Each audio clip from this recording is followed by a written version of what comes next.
এতিয়া আমি bike ESD এডভেঞ্চাৰখন নিবলৈ আহিছোঁ। ইয়াৰ একচুৱেলি ইয়াৰ অন ৰোড প্ৰাইচ কিমান হয়?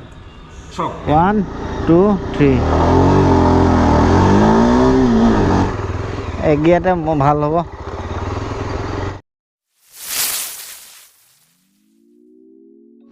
হেই guys, welcome to new blog আৰু এটা ভিডিঅ'লৈ আপোনালোকক স্বাগতম জনাইছোঁ। গাইজ, এতিয়া মই আছোঁ এটা পাহাৰ, ইমান ধুনীয়া পাহাৰ জেগাত। মোৰ লগত আছে চান্দনু হাই কৰি দে।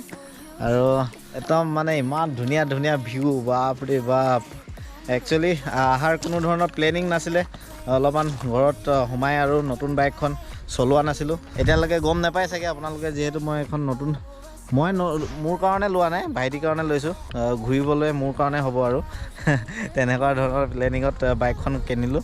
আৰু এতিয়া চাওক কিমান ধুনীয়া ভিউ ইয়াৰ পৰা, বাপৰে বাপ বহুত ধুনীয়া লাগিছে। এইফালে পাহাৰ, ইমান ধুনীয়া লাগিছে কৈছোঁ নহয়, একদম পূৰা একদম নক'ব আৰু, ইমান ধুনীয়া পাহাৰ। আৰু যি কি নহওক, মই বাইকখন লোৱাটো আপোনালোকক এতিয়ালৈকে ভিডিঅ'টো দিয়া নাই, এতিয়াই দিম। কাৰণ নৰ্মেল ব্লগ বনোৱাত মোৰ ইমান এক্সপাৰ্ট নহয়, মানে ইমান কনফিডেঞ্চ অহা নাছিলে। চ' সেইকাৰণে ভিডিঅ'টো দিয়া নাই। এইটো চাই লওক, মই এই বাইকখন কিনা তাৰ পৰা ষ্টাৰ্ট কৰোঁ, এইটো চাই লওক। Hey guys, welcome to my new blog আৰু এটা নতুন ভিডিঅ'লৈ আপোনালোকক স্বাগতম জনাইছোঁ। গাইজ, এতিয়া মই গৈ আছোঁ জাভাৰ ডিলাৰলৈ। কিয় গৈ আছোঁ? জাভাৰ ডিলাৰলৈ বাইক এখন আনিবলৈ, এই ভাইটিৰ কাৰণে এখন বাইক আনিবলৈ গৈ আছোঁ। আৰু এইফালে টিপু বহি আছে আৰু ভাইটিৰ লগৰ কেইটামান আহিছে, তাতে দোকানত সোমাইছে তেওঁলোকে। চ' ব'লক একেবাৰে জাভাৰ ডিলাৰতে লগ পাম।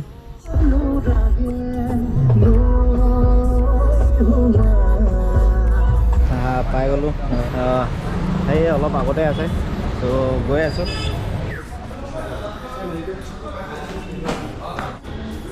গাইজ, এতিয়া মই পালোহি ESD শ্ব'ৰুমত, আৰু বাইকখিনি এইখিনি।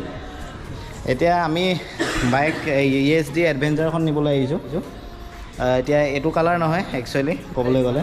আৰু ইয়াৰ ফিচাৰ্ছ আৰু বিষয়ে অলপমান জানিম দাদাৰ পৰা। দাদা, ইয়াৰ বিষয়ে অলপমান কওক। হয়, ফাৰ্ষ্ট অফ অল এইটো হৈ গ'ল আমাৰ ESD এডভেঞ্চাৰ। হয়, ESD এডভেঞ্চাৰ আপোনাৰ এইটো কম্পেয়াৰ হয় হিমালয়নৰ লগত। হয়, হিমালয়নৰ যিখিনি বস্তু আপোনাৰ দিয়া আছে, হয়, সেই চেম বস্তু ইয়াতো দিয়া আছে। হয়, ঠিক আছে, কিন্তু কেইটামান বস্তু বেছি পাব আপুনি। গতিকে মই এইখিনি বাইকত ক'ব গ'লে এইটো কালাৰ হৈ গ'ল মেম্বো ব্লেক। হয়, মেম্বো ব্লেক কালাৰ। তাৰপিছত আপোনাৰ যোনটো ডিছপ্লে দিয়া আছে, এইটো ফুল্লি আপোনাৰ ডিজিটেল। এইটো আপুনি ইয়াত আপোনাৰ গিয়াৰ হ'ল 6টা ইয়াত শ্ব' কৰিব। প্লাছ মুড 3টামান দিয়া আছে। মুডটো আপুনি এইটো চুইচ দিয়ে আপুনি চেঞ্জ কৰিব পাৰিব। যদি আপুনি এইটো প্ৰেছ কৰি থয়, তেতিয়া আপোনাৰ এতিয়া ৰ'দ আহিলে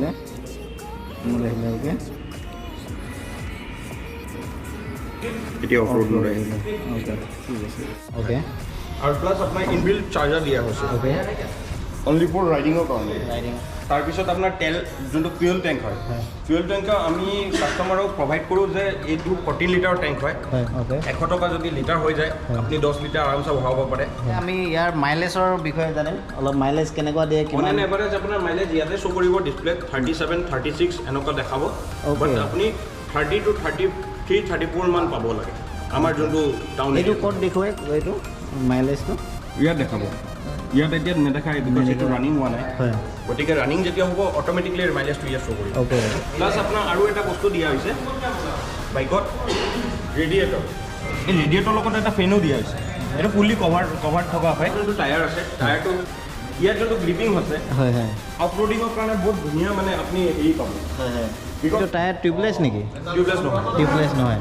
মই বহুতৰ সৰু সৰু বস্তুখিনি আপুনি যদি চাব বিচাৰে ন, যেনেকৈ টেংক পেড দিয়া হৈছে এই বস্তুটো। আপুনি যেতিয়া বাইকত ৰখি পিনে আপুনি অফৰোডিং কৰিব, অপাৰেটিং মাৰিলে এনেকুৱা হয় ন, তেতিয়া গ্ৰিপিং ধৰিব লাগে। গ্ৰিপিং কৰিব, হয়। এই দুটা ভৰি দি আমি গ্ৰিপিংটো ধৰিব পাৰি, এই টেংক পেডত ভৰিটো লাগি থাকিব। অ'কে, তেতিয়া আমি ধুনীয়াকৈ অফৰোডিং কৰিব পৰা যায়। আৰু ইঞ্জিন চিচি হৈ গ'ল 334 cc। Okay, 334 cc। আপোনালোকে কিমান বাইক দিছে ইয়াত এতিয়ালৈকে? আপুনি লোৱাৰ পিছত এইটো বাইক তিনিচুকীয়া ডিষ্ট্ৰিক্ট বুলি নকওঁ, আমাৰ বহুত বিভিন্ন জেগাৰ পৰা আহে বাইক ল'বৰ কাৰণে। চ' গতিকে মই আপোনাক ইমানে ক'ম, আমি এডভেঞ্চাৰ বাইক মোটামুটি আমি 12 to 15লৈকে আমি চেল কৰিলোঁ এতিয়ালৈকে। জানুৱাৰী 25ত লঞ্চিং হৈছিলে।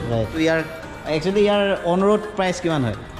চাওক এনে অন ৰোড প্ৰাইচ চাব গ'লে আপোনাৰ 2,37,500 ওচৰা-ওচৰি হ'ব লাগে হয় কেতিয়াবা আমাৰ ইঞ্চুৰেঞ্চ হয় আমাৰ ইঞ্চুৰেঞ্চ যোনটো আছে ইঞ্চুৰেঞ্চটো প্ৰপাৰ ৰেটটো নোলায় চ' গতিকে আমি প্ৰপাৰ ৰেটটো আমি অন ৰোডত ক'ব নোৱাৰি বাট এক্সৰুম প্ৰাইচ আপুনি যদি জানিব বিচাৰে আমি এক্সৰুম প্ৰাইচটো আপোনাক কৈ দিছোঁ এইটো যোনটো কালাৰ লয় আপুনি ইয়াত 3টা কালাৰ আছে এটা হৈ গ'ল কেমোটো এতিয়ালৈকে নৰ্থ ইষ্টত কোনো জেগাত অহা নাই এটা হৈ গ'ল মেম্বো ব্লেকটো আছে আৰু এটা আছে চিল চিলভাৰটো 2,000 টকা ডিফাৰেঞ্চ হ'ব 2,000 টকা ডিফাৰেঞ্চ কালাৰ ৱাইজ ফিচাৰ চব চেম লাগিব বাট কালাৰ ৱাইজ আপোনাৰ 2,000 টকা ডিফাৰেঞ্চ হ'ব অ'কে চ' এতিয়া আমাৰ প্ৰব্লেমটো হ'ল কাম অলপ বাকী আছে পেণ্ডিং আছে এতিয়া আমি ফাৰ্ষ্ট খাই আহোঁগৈ ভোক লাগিছে ব'লক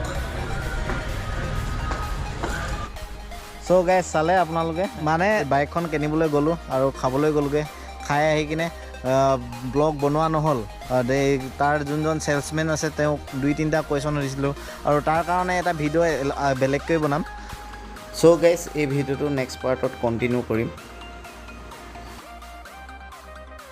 अभी टेस्ट करने वाला हूँ 1 2 3